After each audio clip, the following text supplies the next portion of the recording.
शिवाय। शिवजी सदा सहाय। ओम नमः शिवाय। गुरुजी सदा सहाय। जय गुरुजी। अथ श्री शिव महापुराणे सप्तम्य वायव्य संहिताया उत्तर भाग अथ तृतीयोऽध्यायः। उपमन्युरुवाच शृणु कृष्णमहेशस्य शिवस्य परमात्मनः मूर्तात्मभिस्ततं कृस्तं जगदेत्तचराचरं स शिवः सर्वमेवेदं स्वकीयामीश्वरमूर्तिभिः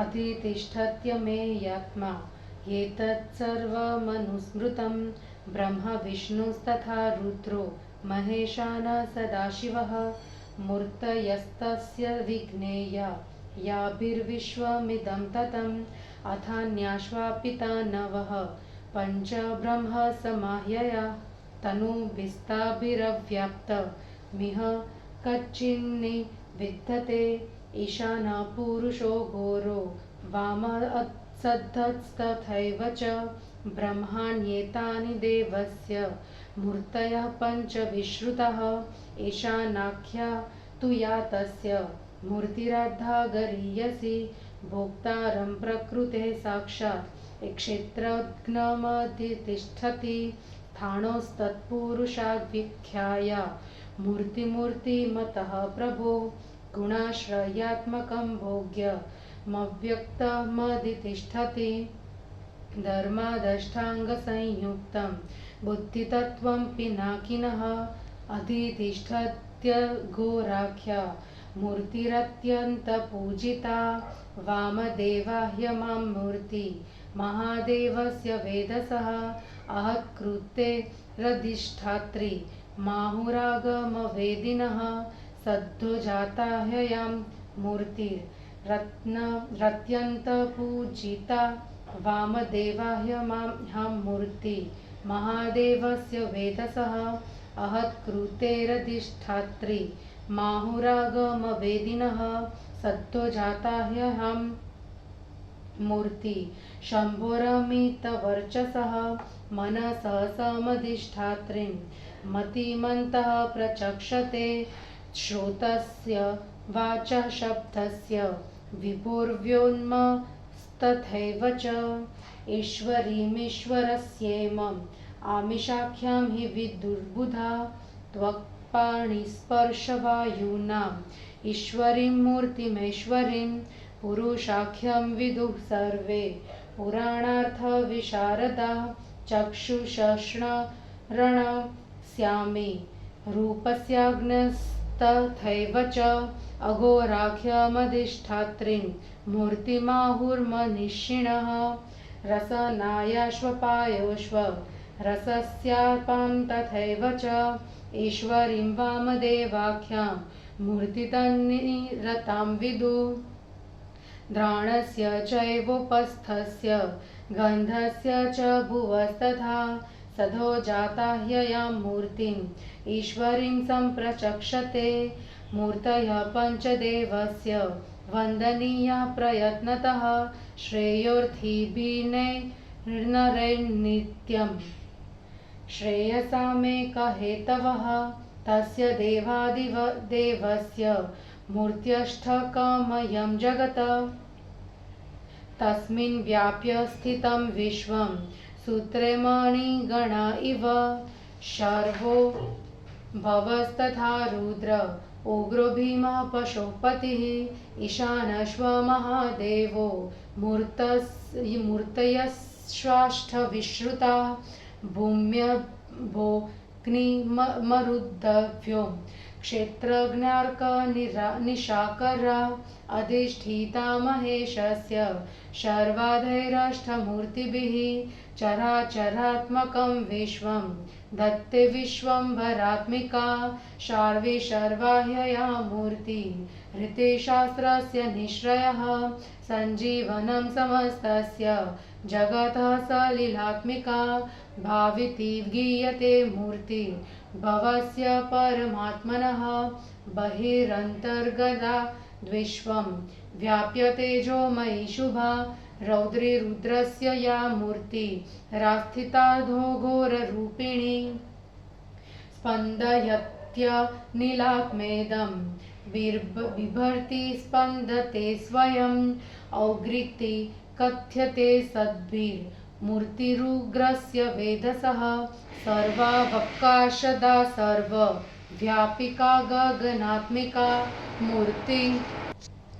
मूर्तिर्भीमस्य भीमाख्या भूतवृन्दस्य वेदिका सर्वात्मनाधिष्ठात्री सर्वक्षेत्रनिवासिनी मूर्तिः पशुपतिर्ज्ञेया पशुपाशनिकृन्तनी दीपयन्ति जगत्सर्व दिवाकरसमाह्यया ईशानाख्या महेशस्य मूर्तिर्दिवि विसर्पति आप्याययति यो विश्वममृतांशुर्निशाकरः महादेवस्य सा मूर्तिर्महादेवसमाह्यया आत्मा तस्याष्टमी मूर्तिः शिवस्य परमात्मनः व्यापिकेतरमूर्तीनां विश्वं तस्माच्छिवात्मकं वृक्षस्य मूलसेकेन शाखा पुष्यन्ति वे यथा शिवस्य पूजया तद्वत् पुष्ट्यस्य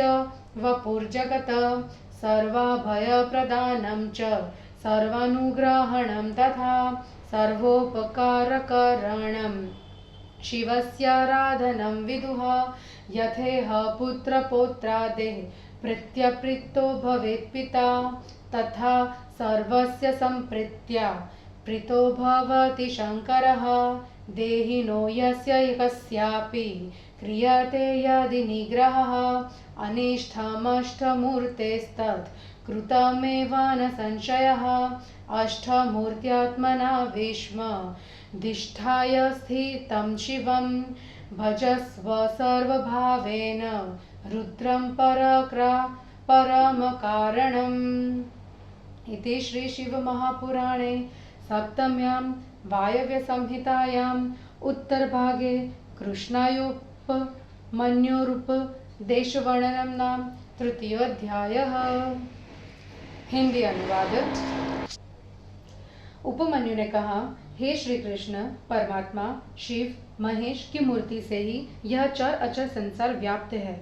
उस अपरिमेय आत्मा वाले शिव की अपनी ही मूर्तियों द्वारा यह संसार अधिष्ठित है, यह उसे ज्ञात है। ब्रह्मा विष्णु रुद्र महेशान सदाशिव ये उसी की मूर्तियां हैं जिनसे यह संसार व्याप्त है। और भी इनकी पंच ब्रह्मा नामक मूर्तियां हैं, उनसे भी यह संसार व्याप्त है। ऐसा कुछ भी नहीं है जहाँ कुछ न हो। ईशान पुरुष घोर वाम सद्ध ये पंच ब्रह्मा मूर्तियां उनकी प्रसिद्ध है। ईशान नामक जो उनकी आदि तथा प्रधान मूर्ति है, वह प्रकृति की भोक्ता होकर क्षेत्रज्ञ में स्थित है। जो स्थाणु की मूर्तिमान तत्पुरुष नामक मूर्ति है, वह गुणाश्रय होकर भोगती हुई अव्यक्त में स्थित है। धर्म आदि 8 अंगों से युक्त शिव जी के बुद्धि तत्व में अत्यंत पूजित अघोर नामक मूर्ति स्थित रहती है। विधाता महादेव की जो वामदेव नामक मूर्ति है, उसे शास्त्रज्ञ अहंकार की अधिष्ठात्री कहते हैं। अत्यंत तेजस्वी शिव की जो सद्योजात नामक मूर्ति है, उसे बुद्धिमान मन में रहने वाली कहते हैं।